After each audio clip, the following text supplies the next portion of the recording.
Alô mundo, que a paz esteja convosco, Deus abençoe você nessa noite. Nós estamos aqui para refletirmos na palavra de Deus. Hoje, com a ajuda de Deus, nós queremos falar sobre Atos dos Apóstolos.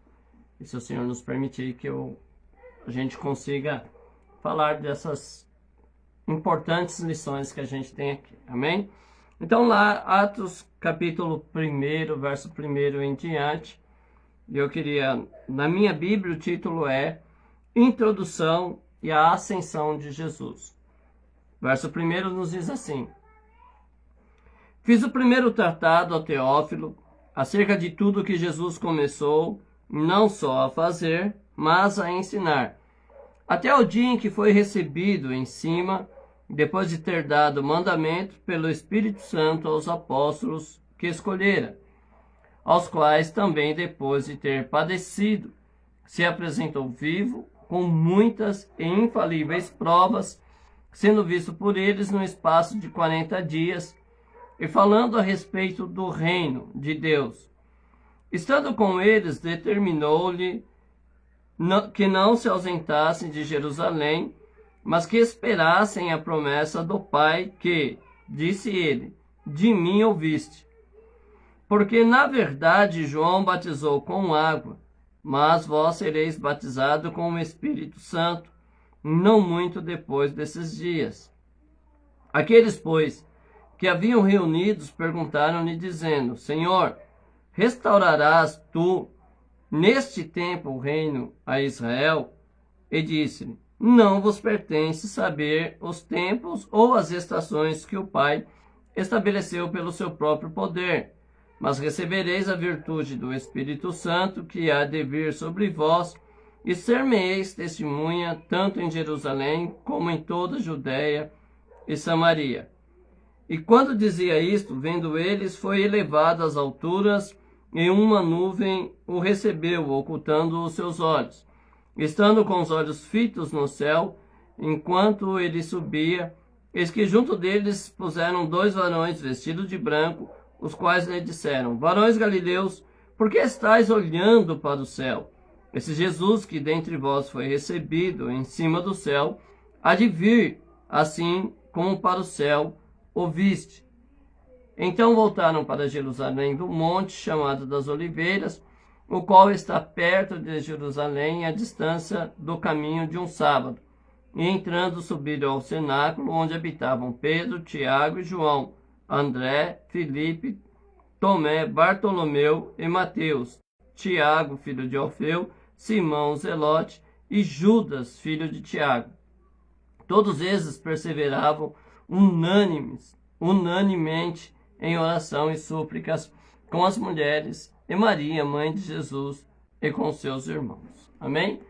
Então, eu coloquei como tema, Atos dos Apóstolos, a base da igreja, porque na verdade é assim, a gente sabe que depois que Jesus subiu aos céus, depois que a igreja começou, muitas coisas foram acontecendo, e é o que Atos vai mostrar para nós. Eu não tenho aqui a intenção de trazer um estudo acadêmico, teológico, para vocês apenas refletir um pouco com você, para que a gente possa chegar aí a uma base sustentável para o ensino.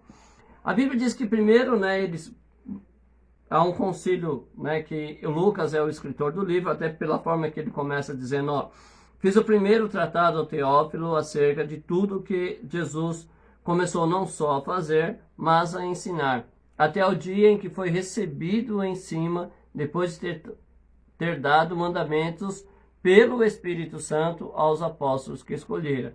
Se você pegar o Evangelho de Lucas, ele começa falando sobre o tratado, falando que ele escreveu isso desse tempo. Então Lucas é um evangelista, ele narrou a história de Jesus, e aqui ele conta a história da igreja. A história de Jesus, nós sabemos que grande parte dela Lucas teve que pesquisar como se faz uma reportagem, um documentário, para que ele pudesse escrever sobre isso. Mas não é o que interessa para nós hoje aqui. Aos quais também, depois de ter padecido, se apresentou vivo e com muitas e infalíveis provas, sendo visto por eles pelo espaço de 40 dias, falando do que respeita ao reino de Deus. Quais são as bases da igreja, irmãos? É as coisas condizentes ao reino de Deus. Paulo, ele diz que se nós esperarmos somente nessa vida, somos mais miseráveis de todos, não é?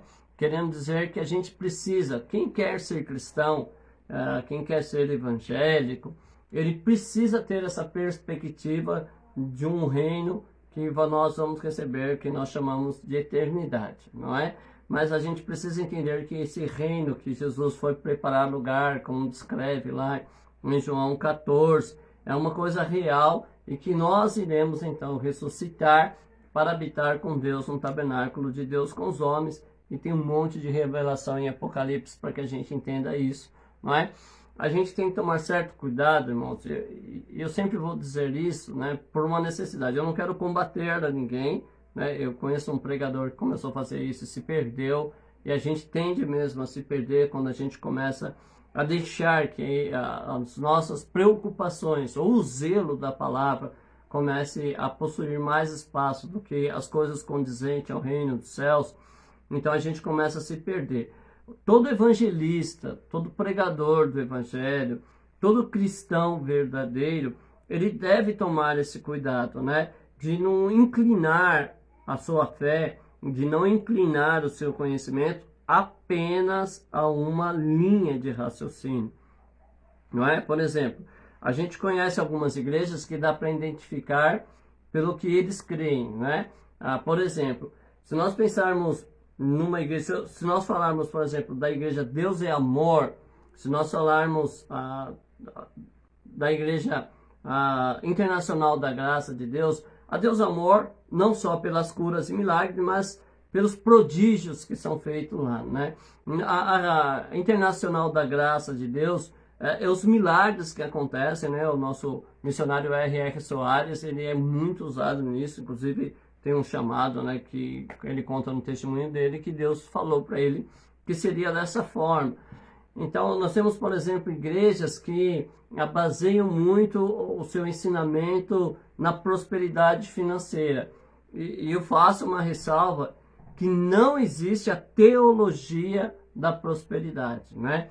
Toda a Bíblia Sagrada, ela fala sobre prosperidade, né? Salmo 1, enfim, Deuteronômio 28. Jesus diz que veio nos dar vida abundante.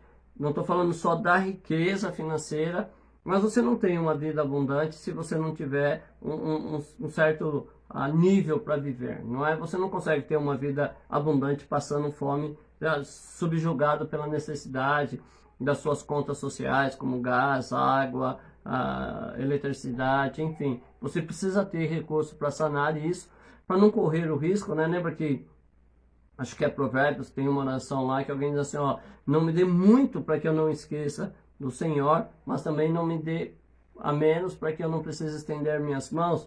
E aí, se você tiver uma necessidade de não conseguir suprir isso, automaticamente você vai procurar uma alternativa que pode não ser tão boa assim, não é?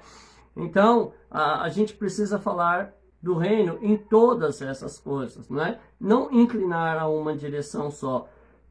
A gente percebe que tem igreja que só fala em poder, tem igreja que só fala de graça, tem poder que só fala da parte financeira, tem igreja que debate em usos e costumes, tem pregador que só combate igreja, tem pregador que só rebate a pregação da condenação. Enfim, eles inclinaram o seu ministério a uma visão só, não é? Até antes de começar a live aqui, eu estava vendo algumas pessoas falando nas suas redes sociais, e aí estava até a questão da igreja inclusiva, como é conhecida, né? Que são as igrejas que muitas vezes abrem a sua visão, abrem o seu ministério, né? Para que a membresia oficial delas sejam homossexuais, né? Da LGBTQI+, acho que é isso, né? Eu vou até pedir perdão, não é desmerecendo, não é com deboche que eu falo isso, não, tá, irmãos? É com muito respeito. Então, essas igrejas que tem, por exemplo, eu conheço somente a Cidade de Refúgio, pelo nome, que é a pastora Lana Holden, né? Então, eu estava vendo pessoas que falam até disso. Mas, por exemplo, uma igreja inclusiva, pelas pregações, podem cair no erro de se inclinarem apenas para o ensino de que Deus é amor.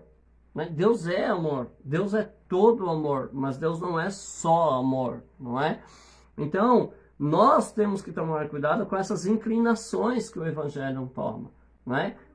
Com essas coisas que vão surgindo, que de repente começa centralizado em Cristo e depois começam a declinar para um único ponto. Isso é muito perigoso. E o que Jesus faz, na verdade, ele morre, é ressurreto, aparece aos discípulos com muitas e infalíveis provas, como o texto diz, e começa a falar das coisas condizentes ao reino, que diz respeito ao reino, que respeita ao reino de Deus. Porque se nós lembrarmos dos ensinamentos de Jesus, né, ele diz que se nós nos amarmos uns aos outros, o reino de Deus está no meio de nós, não é? Então ele nos ensinou a orar pedindo ao Senhor, seja feita a tua vontade, assim na terra como é no céu. Ou seja, que a gente não precisa ficar esperando esse reino de Deus ser o reino pós-morte. A gente não precisa ficar esperando que esse reino de Deus seja, na verdade, algo que vai acontecer só quando nós formos arrebatados, só quando o juízo final chegar, e aqueles que vão receber a palavra de Jesus, né? Ó, possuir o reino que vos está preparado desde a fundação do mundo. A gente não precisa aguardar a vinda de Jesus para que a gente estabeleça o reino. Na verdade, é possível estabelecer o reino de Deus sobre a face da terra. Não na totalidade da terra, não sobre todas as pessoas, mas entre os cristãos, né? Nós precisamos estabelecer o reino de Deus. E esse reino de Deus é baseado em quê? Amor, justiça, perdão, né? Que são as bases que nós acreditamos que é o ministério de Jesus, que veio a princípio salvar.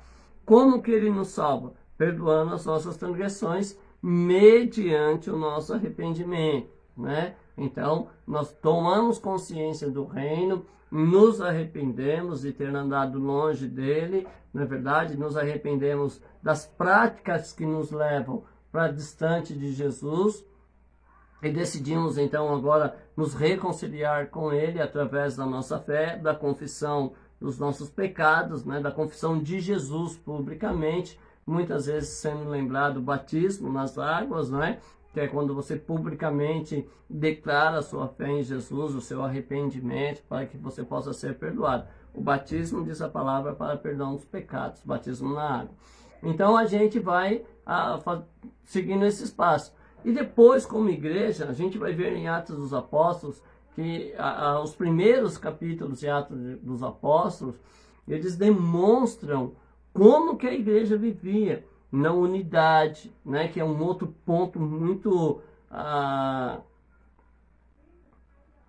triste de nós olharmos para a palavra e ver que Deus deseja essa unidade e olharmos para a nossa realidade hoje, daqueles que se dizem cristãos, e haver tanta divisão, né? Não é a nomenclatura ministerial. Isso poderia existir se não houvesse tanta divergências doutrinárias, né? A doutrina de Cristo, ela não pode ser contrárias uma à outra.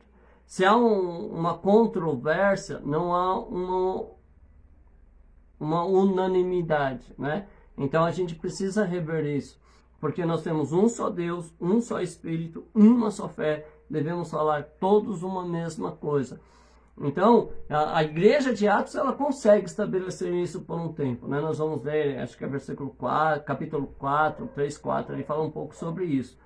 Mas aí Jesus fala dessas coisas, condizendo ao reino, que é perdoa. Você imagine, depois acho que Hebreus vai dizer assim, olha, eu queria falar das coisas grandiosas do Evangelho, mas eu estou preso ao rudimento, eu estou preso a perdão, eu não consigo falar das coisas grandes que existem na palavra de Deus, porque eu estou prisioneiro de ensinar perdão, porque embora a igreja tenha se desenvolvido, vamos pegar as igrejas hoje, vamos supor que o escritor de aos Hebreus conseguiria nos ver hoje, escrevendo para nós e dizendo assim, ó, tem tanta coisa grandiosa que vocês poderiam conhecer da palavra de Deus, vista a experiência da igreja, visto o crescimento do evangelho no mundo, Mas, infelizmente, alguns pastores precisam ensinar perdão na sua igreja. Por que ensinar perdão na igreja? Porque nós não somos perdoados? Não, porque às vezes nós nos magoamos e não queremos abrir mão disso, dessa mágoa, para sermos salvos. Às vezes há intrigas. Irmãos, olha, lá na igreja da Conchichina, lá, dizem que dentro de um conjunto de círculo de oração pode haver irmãos que não se conversam.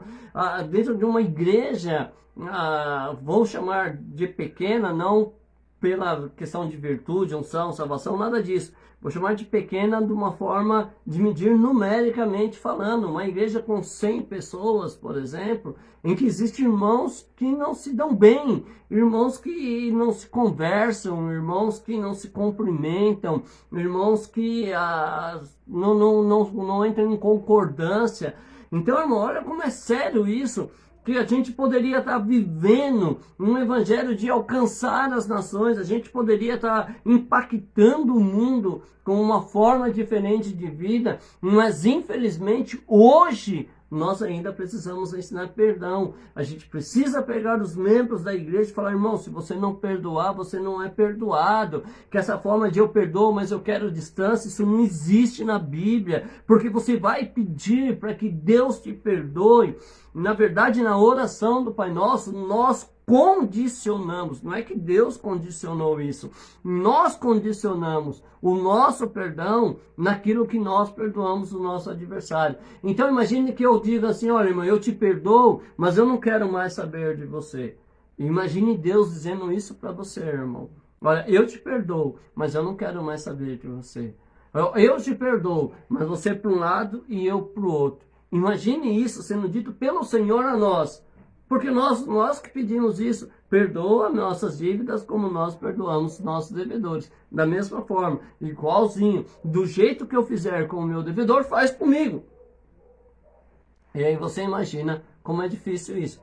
Então Jesus passou ali 40 dias falando dessas coisas, né? Da necessidade de perdoar, da necessidade de ajudar um ao outro a carregar a cruz, da necessidade de nós olharmos uns para o outro, que ninguém é descartável, porque se você tem 100 ovelhas no rebanho, nenhuma falta um dia, você tem que ir atrás dela. Enfim, Jesus ensinou todas essas coisas condizendo ao reino. E aí eles estavam lá aprendendo sobre isso. E Jesus então no verso 4 ele diz assim, estando com eles, determinou-lhes que não se ausentasse de Jerusalém, mas que esperassem a promessa do Pai que, abre parênteses, disse ele, de mim ouviste. Porque, na verdade, João batizou com a água, mas vós sereis batizados com o Espírito Santo, não muito depois desses dias.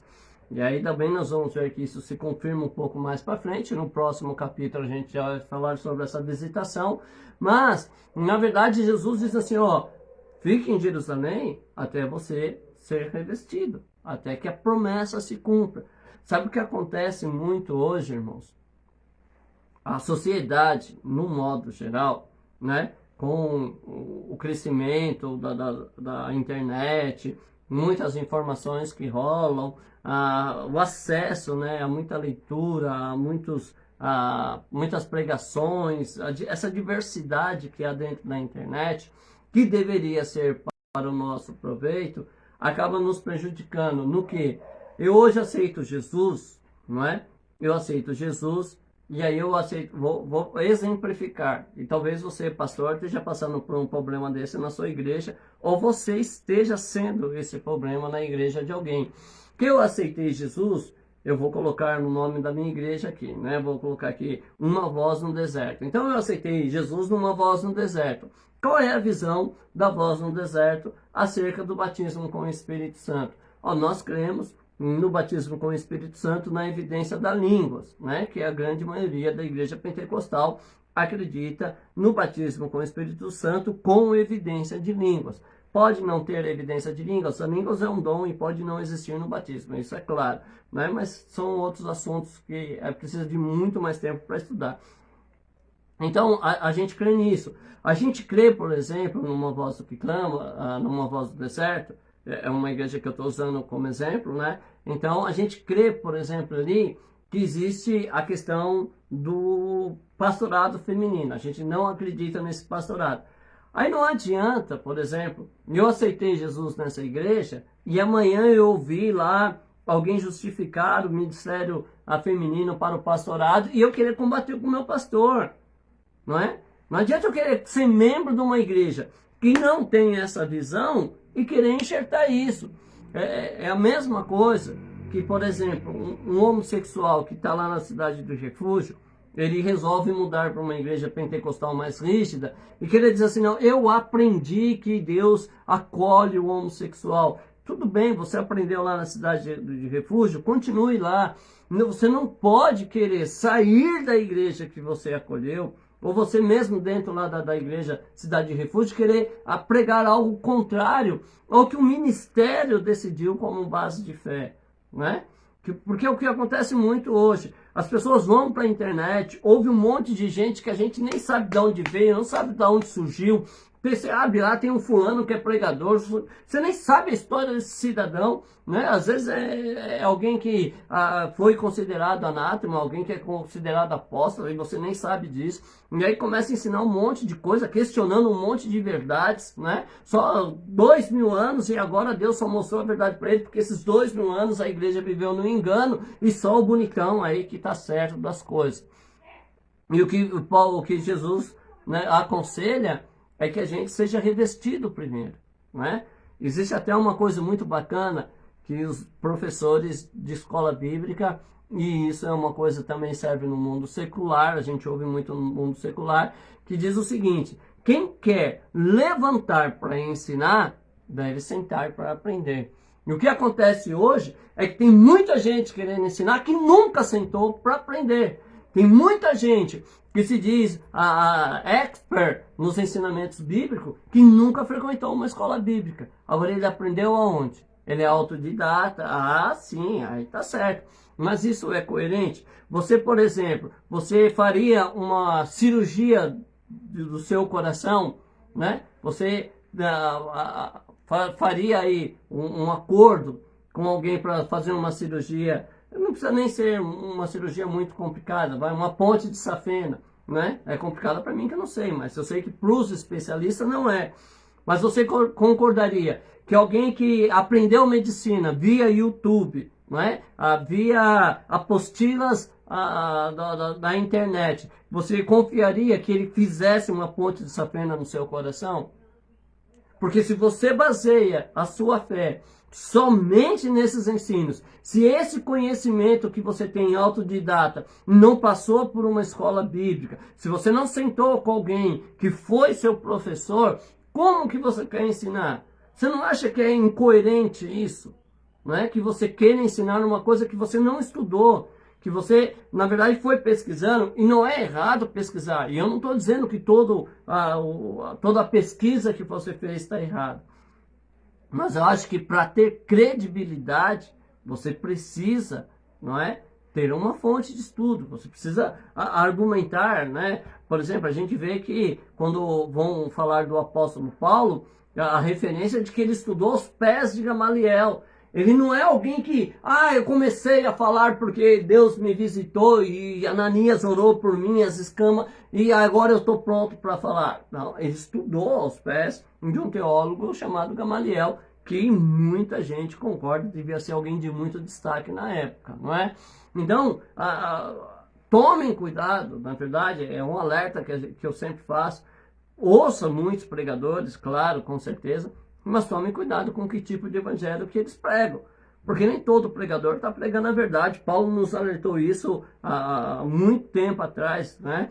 Esses alertas foram feitos por Jesus, foram feitos por Paulo, foram feitos por João, né? Para que a gente não desse ouvido a todo aquele que vem dizendo que é do Senhor, que vem dizendo que está com Deus, que vem com Deus dizendo que é pregador, que é mestre, que é missionário, que é sei lá o que, da parte de Deus, né? Eles vão, e é claro que eles são utilizados pelo nosso adversário para nos tirar do caminho da verdade, não é? Então, tomem muito cuidado. Você quer aprender, você quer ser missionário, você quer ser pregador, sente, aprenda com quem já está em lá a autoridade para aprender. Agora deixa eu te falar mais uma coisa. A Bíblia, depois, né, nós vamos ver isso também, logo depois aqui em Matias a gente já vai ver isso, mas a Bíblia ela tem uma ordem hierárquica, não é? Nós vamos ver que é base da igreja a hierarquia, não é? Nós somos pertencentes a um reino e existe uma ordem de hierarquia. E o problema maior da igreja hoje é que essa hierarquia não é respeitada, não é? Não é respeitada. E não é respeitada na congregação, muitas vezes, né? Por exemplo, um membro que olha para um obreiro e não reconhece a unção, não reconhece a autoridade que ele tem, né? Ao ponto de muitos novos convertidos, contaminado pela arrogância, contaminado pela soberba, quer bater de frente com pastores, com líderes, né? Eu já contei aqui para você uma vez, nós estávamos, um grupo de jovens estavam fazendo umas orações, como pentecostal, eles estavam fazendo essa oração no monte, e nos convidou para participar, foi eu e mais 4 pastores, e nós fomos subir lá, né? 4 ou 5 pastores, não lembro bem, mas 4 eu tenho certeza que estava. E nós fomos subir para acompanhar esses irmãos, eles iam até entregar um propósito que eles tinham feito lá. E durante a oração, nós pastores, não é verdade, amadurecidos, experientes na fé, nós respeitamos o trabalho deles. Não achamos por direito, na verdade, chegar no meio de um trabalho e assumir uma direção se a gente não tinha nem acompanhado o trabalho deles, porque também não tínhamos sido convocados, não é? Então, o que aconteceu? Nós fomos lá e respeitamos. E deixamos que eles continuassem o trabalho deles. E um jovem levanta a voz, começa a orar mais alto lá para liderar o grupo, que não é errado isso, né? É bom que os jovens aprendam liderança. Só que durante a oração, ele diz o seguinte: Senhor, olha, nós agradecemos porque os pastores não querem fazer mais nada e o Senhor tem levantado a gente. Poxa, havia 5 pastores lá. Como é que ele faz uma oração dessa? Não é? Como é que ele pode dizer, eu agradeço que os pastores estão fazendo? Os pastores estavam lá. Não é? Então, essa quebra de hierarquia gera muito problema na igreja, irmãos. Muito problema. Deus estabeleceu a hierarquia para ser cumprida. Não é? Nós vamos ver depois como que a formação dessa igreja de Atos, como é que é organizado isso. Nós vamos ver quando tem um problema lá no capítulo 6 da partilha não está sendo feita direito, como que os apóstolos resolvem isso. Então, hierarquia é uma coisa que louva a Deus. Mas o meu pastor, os obreiros, se você está num lugar que você não concorda com a hierarquia da igreja, um conselho eu te dou: sai da igreja primeiro, porque eu sou contra alguém estar numa igreja orando para ir para outra. Oh, Senhor, prepara um lugar para mim ir. Se você já está no lugar, é lá que você tem que ficar. Se você quer outro lugar para congregar, se você não tem paz lá, se você não tem comunhão com os irmãos, se você não aprova o que os irmãos fazem, não seja um herege. A definição da palavra herege, irmãos, não é alguém que prega algum ensinamento contrário à Bíblia somente, né? Esse também é, mas não é somente isso. A definição de herege é alguém que participa de um grupo e não aprova aquilo que o grupo faz. Então, qualquer um de nós podemos nos tornar herege se nós estivermos participando de um grupo e não concordar com a coisa que eles fazem. Porque hoje eu ouço muitos irmãos dizendo assim: eu estou na igreja, naquela igreja lá, né? Eu estou na igreja lá da Conchichina, mas eu não concordo com o que o pastor faz, eu não concordo com os obreiros, então sai de lá porque você é um herege. Não é? Enquanto você estiver lá, você vai ser um herege. Saia de lá. Depois que você se desligar do ministério que você está, aí você ora a Deus. Não é? Porque não adianta também, mas eu vou sair sem direção. Você já está sem direção, estando num lugar que você não concorda, meu amigo. Me perdoe. Não é? Você já está perdido no lugar que você está. Porque você não tem paz, você não tem comunhão, você não é parte desse corpo. Sabe o que você está sendo? Pedra de tropeço para quem quer servir a Deus nesse lugar. É isso que você está sendo. E não é legal, né? Eu não queria que as pessoas olhassem para mim e me vissem como pedra de tropeço. Eu queria que as pessoas me vissem como alguém que pode trazer bênção sobre suas vidas. Então, o conselho de Jesus é que você fique em Jerusalém até que você seja revestido. Deus vai te revestir, a promessa vai vir sobre você, o batismo com o Espírito Santo vai acontecer. Só que você tem que esperar, é tudo no tempo de Deus. O batismo com o Espírito Santo é uma obra que o homem não consegue controlar, né? Havia no passado o dom, e eu creio que ainda se manifesta hoje, que quem é batizado com o Espírito Santo, quem é obreiro do Senhor, impõe a mão e as pessoas são batizadas. É um dom que Deus deu a algumas pessoas, não é? Não é todos que têm, mas algumas pessoas podem impor a mão, orar e as pessoas serão batizadas com o Espírito Santo. Mas isso não é controle humano. Não somos nós, homens, quem decidimos quem é apto ou inapto para ser batizado com o Espírito Santo. Isso é uma escolha que Deus faz. Quando vai acontecer na sua vida, eu não posso determinar isso. Não existe um cursinho preparatório para batismo com o Espírito Santo.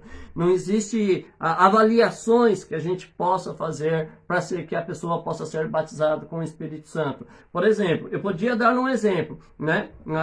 Por regras hoje na igreja, muitas igrejas assumem a postura do seguinte: a pessoa vem para a igreja, aceita Jesus, faz um curso de discipulado, é batizado nas águas e então começa a buscar o batismo com o Espírito Santo. Mas se nós pegarmos na Bíblia, Cornélio não tinha nem aceitado Jesus ainda, e aí Pedro vai na casa dele, né, faz uma pregação ali, sim, aí ele aceita, e aí faz a oração, é batizado com o Espírito Santo, e Pedro leva ele a batizar na água, visto que o Espírito Santo já havia batizado. Então, não tem como criar uma regra para o batismo com o Espírito Santo. O que você precisa é desejar isso. O que você precisa é se arrepender verdadeiramente. Mas aí é o que eu falo. Você vai ter que ter esse tempo para que a obra de Deus seja gerada em você, para que você não fique aí perdido, né, seguindo essas loucuras que estão ensinando por aí. Né? Eu ouvi falar, irmãos, isso é fato. Eu não vi com os meus olhos. Não é? Eu não sou testemunha ocular disso. Mas eu ouvi dizer que existem igrejas que, além de as pessoas incitar as pessoas a falarem línguas estranhas, né? Diga, repete comigo, né? Puxa, sei lá, estranho, né? Repete comigo. E diz que começam a falar algumas palavras em algum idioma, alguma coisa louca lá, para que as pessoas repitam isso como se isso fosse funcionar. Irmão, isso é engano. Sem engano, não caiam nessa, pelo amor de Deus, né? E ouvi dizer que tem lugar que você vai e que as pessoas comemam, pode falar em línguas, isso é um dom, irmãos. Língua estranha é dom e homem nenhum tem domínio sobre isso, ok? Ninguém pode te dar, você pode pagar o preço que for, fazer a oferta que quiser, isso não vai funcionar.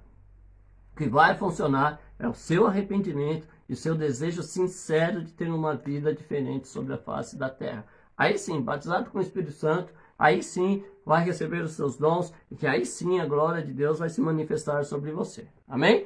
Aí no verso 6, eu quero ir bem devagar, irmão, não quero correr muito com isso não, mas eu vou ler o verso 6 e 7, amém? Ele diz assim: aquele, pois, que se haviam reunidos, perguntaram-lhe, dizendo: Senhor, restaurará tu nesse tempo o reino a Israel? E disse: não vos pertence saber os tempos ou as estações que o Pai estabeleceu pelo seu próprio poder, mas recebereis a virtude do Espírito Santo que há de vir sobre vós, e ser-me-eis testemunha tanto em Jerusalém como em toda a Judéia e Samaria até os confins da terra. Não é?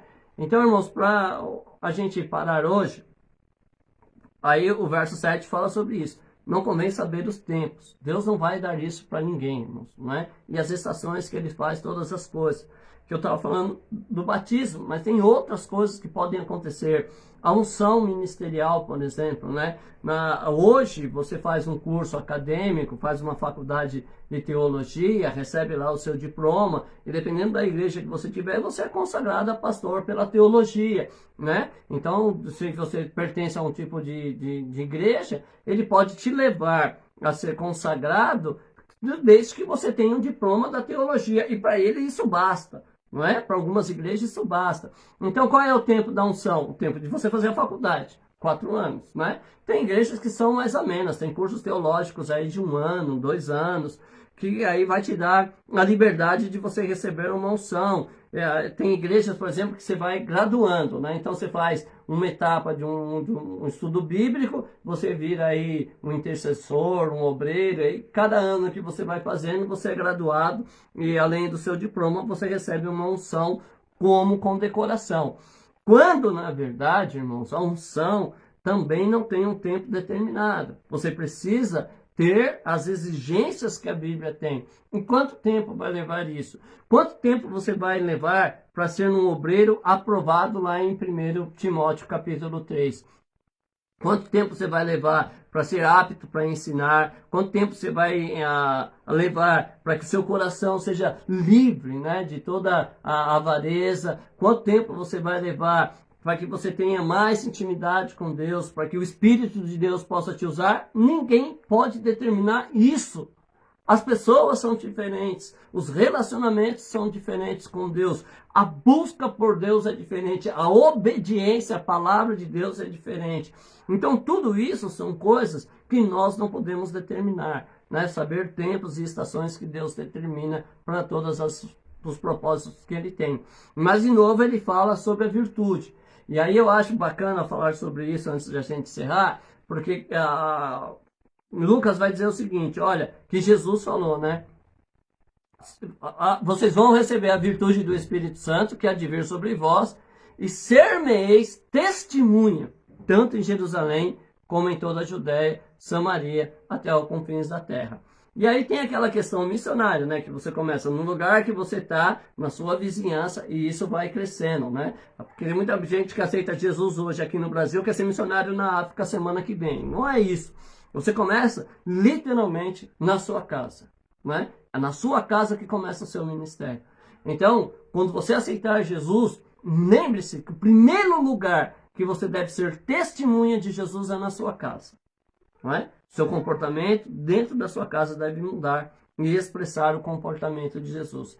Esse testemunha não é você simplesmente falar daquilo que você viu na vida de Jesus. Você vai ser testemunha porque você vai andar como Cristo andou sobre a face da terra. Você vai viver como Cristo viveu dentro sobre a face da terra. E então as pessoas vão olhar e vão dizer, verdadeiramente, essa pessoa é diferente, essa pessoa é um cristão verdadeiro. É triste, né? E isso faz com que muitos evangelistas às vezes fiquem sem palavras diante da multidão, porque às vezes sai para evangelizar. Hoje é uma prática muito esquecida, mas há algum tempo atrás, não muito tempo atrás, a igreja tinha como arma de evangelismo os panfletinhos, né? Então você saía, às vezes marcava, vamos pegar uma rua assim, vamos panfletar lá, né? Vamos levar cartas, convite para a igreja, enfim, determinava uma área e saía levando os impressos com a palavra de Deus, convidando as pessoas para vir para a igreja. E de repente você batia numa porta, aconteceu muito comigo isso na época que eu era evangelista, e aí a gente ia entregar o folhetim e falava assim, mas não é na igreja do fulano ali não, né? Porque o fulano ali misericórdia.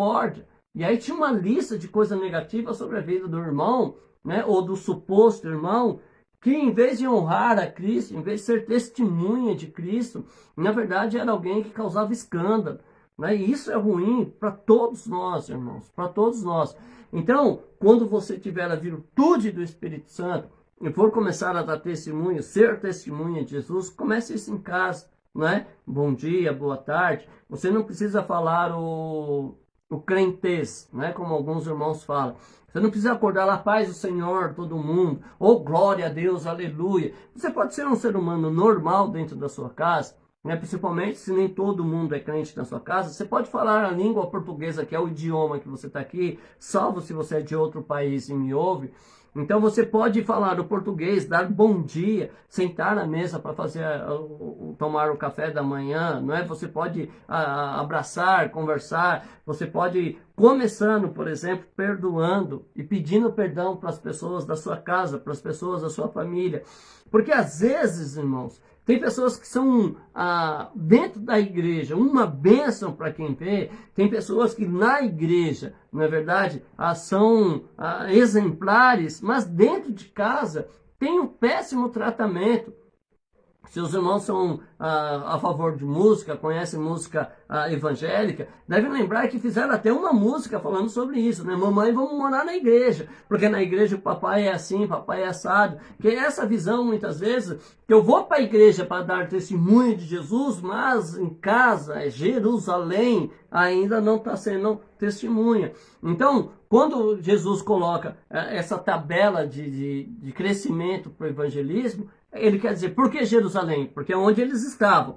Então, aonde você está, seja testemunha. Seja testemunha primeiro no seu lar, não é? Você mora com alguém, você mora com pessoas, então dentro do seu lar, você tem que dar um bom testemunho. Se você mora sozinho, glória a Deus por isso.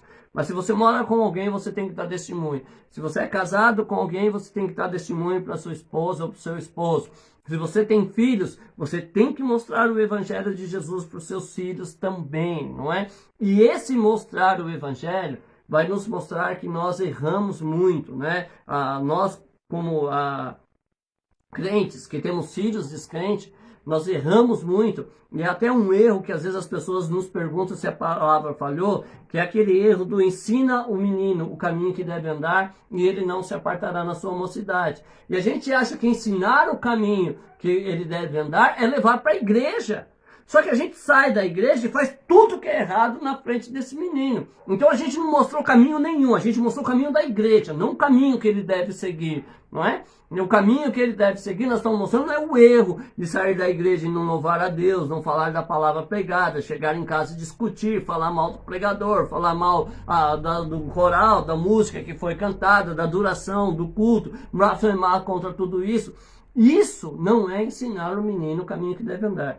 Quando você quiser ensinar o seu filho o caminho que deve andar, primeiro, ensine ele a orar, a refletir sobre a Bíblia, a conversar sobre a Bíblia, a perdoar, a não ter mágoa. Eu já vi crente conversando com seu filho, falando de mágoa. Eu já vi crente conversando com seus filhos, dizendo que tem que odiar, de uma postura totalmente antibíblica. Que caminho que você está ensinando? Fala para mim. É o caminho que ele deve seguir? Não, você está seguindo um caminho errado, não é? Ir para a igreja, levar o menino para a igreja, não é levar a Cristo. Você tem que levar o seu filho a Jesus, ao caminhar à luz da palavra, cheio do Espírito Santo, né? Então, como a gente tem por certo, né? Mas pode ser que nós estejamos equivocados. Mas a maioria das pessoas cristãs concordam que para que eu seja cheio do Espírito Santo, eu tenho que ter uma vida de comunhão em oração e consagração, isso através de jejuns ou votos, não é verdade? Isso vai me ajudar a ser cheio do Espírito Santo. Então, a gente precisa ensinar nossos filhos a orar, né? Os cultos domésticos que a gente ouve lá, a gente pesquisa no Google e ouve falar desses cultos domésticos, que era uma tradição antiga, não é campanha em lar, não, é culto doméstico, é a família reunida para fazer um culto ao Senhor, somente a família, isso era um culto doméstico. Haviam pessoas que marcavam um dia específico, um horário específico, para reunir a família e fazer um culto, não é? Onde se ora, onde se lê a palavra, onde se louva em família, não é? Isso é coisas que os antigos faziam, davam muito certo e nós não sabemos por que paramos. Então, comece a fazer isso, comece a orar com os seus filhos, né? Incentive seus filhos a orar, a priorizarem a Deus, não é? Por exemplo, determine um horário, né? Vamos supor, se você vai fazer isso de manhã, seus filhos estudam de manhã, certo? Então é melhor que você faça de manhã. Mas eles acordam muito cedo. Faz ele dormir mais cedo. Disciplina o seu filho a dormir mais cedo para acordar mais cedo ou orar antes de ir para a escola. Não é? Mas eles não querem. Bom, você tem que ensinar o caminho. É você quem deve determinar o que é certo e errado. Quem ensina é quem diz o que é certo e o que é errado. Agora, se você quer ensinar e não quer trabalho de confronto, porque seus filhos mandam em você, desculpa, você está abominando a sua alma, é o que a Bíblia nos ensina. Infelizmente, nós erramos muito com isso. Eu também sou pai, eu errei muito com os meus filhos, e muitas vezes eu peço perdão para eles por conta disso. não é? Por quê? Porque eu errei nessa parte de não conduzir eles a colocar Deus em prioridade, a não ter um horário, né, para eles orar.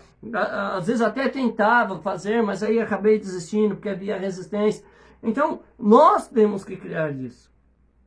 Mas aí para isso eu preciso ter uma disciplina, não é? Porque às vezes eu quero que meus filhos façam aquilo que eu não estou disposto a fazer. E a Bíblia diz que isso é ensinamento de fariseu. Não deve ser assim.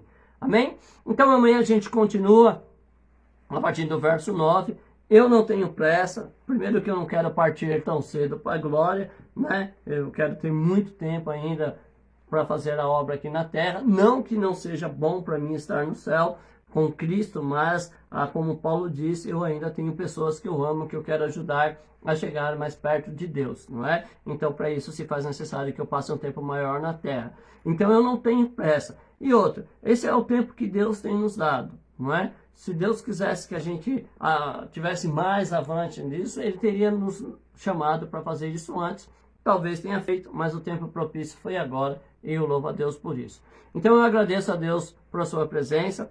Eu já disse que eu não costumo agradecer todo mundo, por conta de não errar os nomes, essas coisas, mas hoje eu vi a presença do nosso pastor Washington, né?